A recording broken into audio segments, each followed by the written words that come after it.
Singer, songwriter, serial entrepreneur and scion of one of India's wealthiest families, Ananya Birla. Welcome Rahul. to Jab We Met. Thanks so much for having me on. It's a pleasure. So Ananya has recently reached out to 150 million people through her music, which is audio and video streaming both. Yes. For someone who sings in English in India, those are big numbers. Yeah, I'm very grateful. I think it's truly shown me that music is a universal language and there's so much scope for English music in India.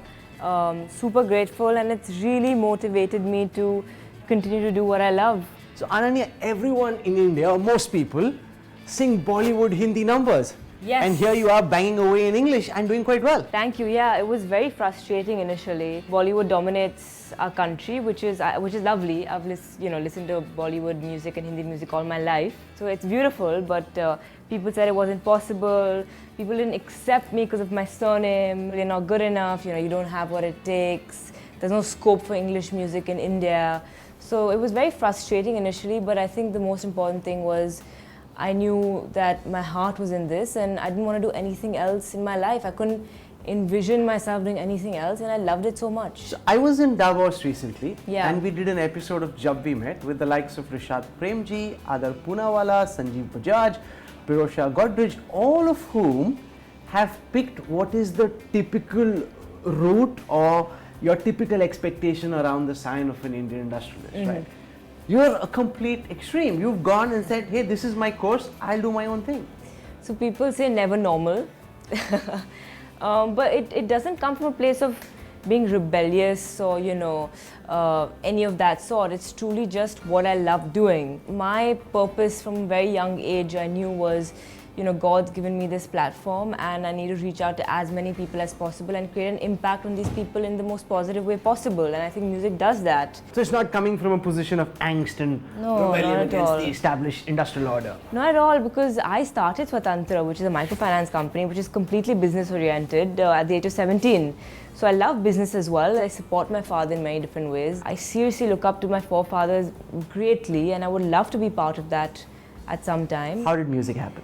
I was asking my mom that question in the car because I have no idea really. I always wanted to be a singer-songwriter, pop star. From when on? I must have been like 12 maybe. Well, a lot of people want to be singers at the age of 12 and then they kind of grow out of Yeah, so I used to secretly play my guitar, and I was very into poetry. I used to have my guitar and I used to lock my room door and I used to play at 3 a.m. so no one could hear me and compose my own music, but it was just that. Then I went to Oxford and I again had a very tough time my second year. I used to get very bad panic attacks, etc. Panic for what? I think it was probably a little bit of chemical neurotransmitter based as well, but I was probably not too happy being in that environment, knowing that I wanted to do something else. So I started gigging. I remember going for one gig and I told Lola, my best friend / manager, that this one gig will determine whether I want to take this up as a career or not. It was a second-hand clothing store. The music system was crap, and everyone was just shopping and stuff. No one was even listening to me, but I still felt so good. And I was like, I don't need any validation. This makes me happy. I want to do this for the rest of my life. But it's very tough performing in a bar or when people are eating food or at the store you spoke of, because everybody's doing their own thing. Yeah. And you were okay with that. At that time I was okay with it, but then immediately once that happened I dropped out of Oxford, which many people don't know about. So second year I dropped out of Oxford. So you're a college dropout. I am a dropout, yeah, officially a dropout. And there's dropouts who do the best in life. I don't know, it felt right to me. I thought I'm going to come back and work on Swatantra, but I started producing my own music, writing my own music, and I started pitching everywhere. The head of Universal Music Group India, he happened to be at Taj Land's End, and I got a meeting with him. I made him hear a song called I Don't Wanna Love. I was going through a heartbreak period, so I had written that song, and he heard it once, and he looked at me, and he heard it again. I was like, no chance, because I was told he's no chance, he's very impossible to get signed. And he looked up at me after the second time and I was like, oh shit. And he was like, come to our office and we will sign you. And then he got up and he just left. And I was like, wow. And I remember back in the car, I was literally shaking. And I was like, I can't believe this has happened. And throughout this entire period, I was so into my head that I don't think my parents knew what was going on at all. So I told my parents a little later that this all has happened. I've gotten signed officially.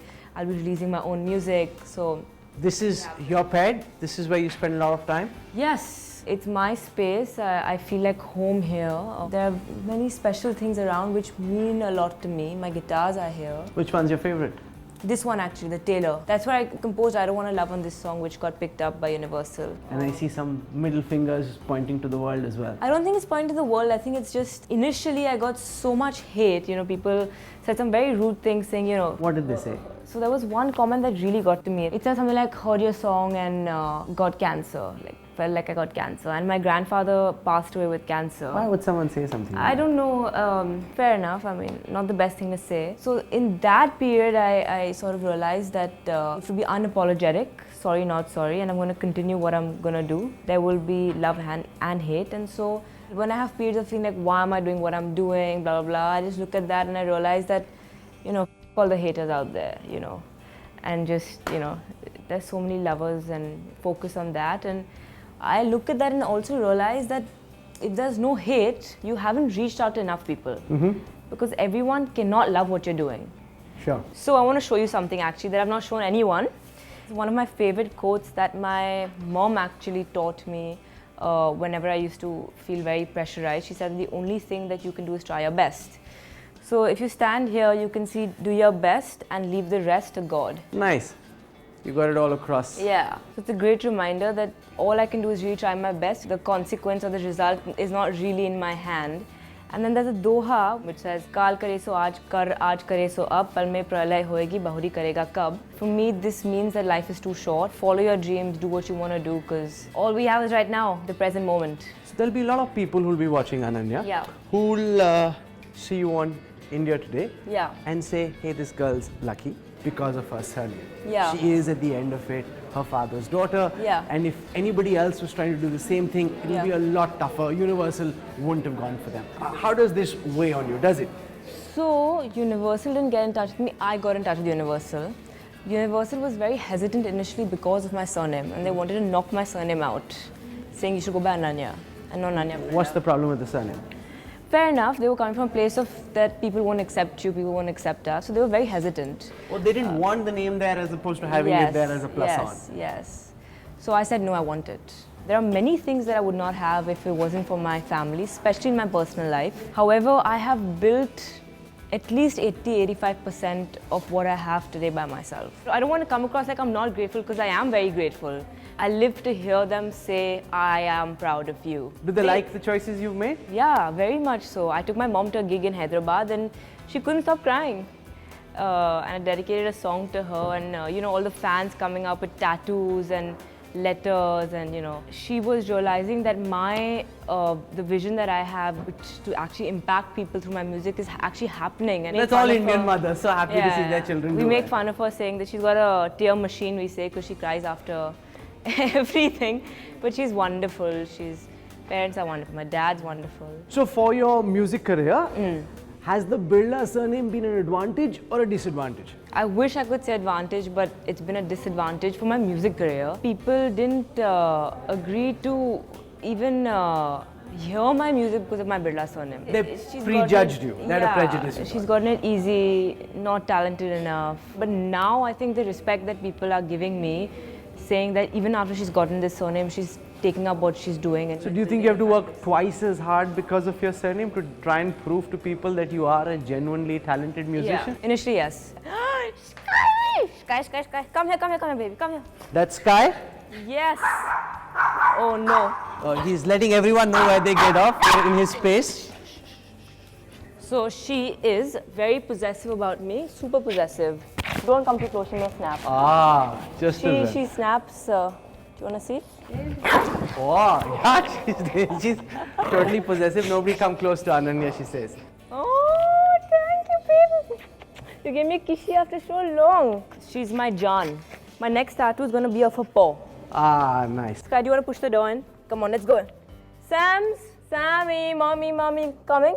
So I call her Sam Mommy because she's like my second mom. She's a wonderful woman. She really inspires me in all ways possible. Welcome. Thank you so much for having me. You taught her how to sing. Yeah. Is she a good student, Sam, or a bad student? One of the best I've ever had. Really? Really? Even I didn't know that. Yeah, because she's so hardworking and dedicated, and I love you. How long have you been working on her, Sam? almost 2 years now. So how does Ananya compare with all your other students? This is like assessment, like after 2 years. Parent-teacher meeting, you called her a mum in any case. I call her Sam Mummy. So I think with Ananya, it's very clear that when we started out, it was pretty much about us not just striving to be good, but just to be exceptional. And I think that's pretty much what we've worked to, making her voice, making her persona, her performance, and everything really larger than life is where we're heading to. And I think for me it's been an absolute pleasure to see from where to where we've gone. Like within months, even when I came on board for Meant to Be, I think it was the first song. Yeah. Like in a few weeks, we had 3 or 4 weeks to get her ready. So is she a genuinely good musician, or is it just that you're a genuinely good teacher? Genuinely good teacher. Well, Nah, she doesn't know what to I say. don't know how to react to that one. But no, I think she's really more than she really has a great musicality about her. She's very dedicated. She plays santoor as well. She plays guitar, and you can see that there is so much passion for what she does.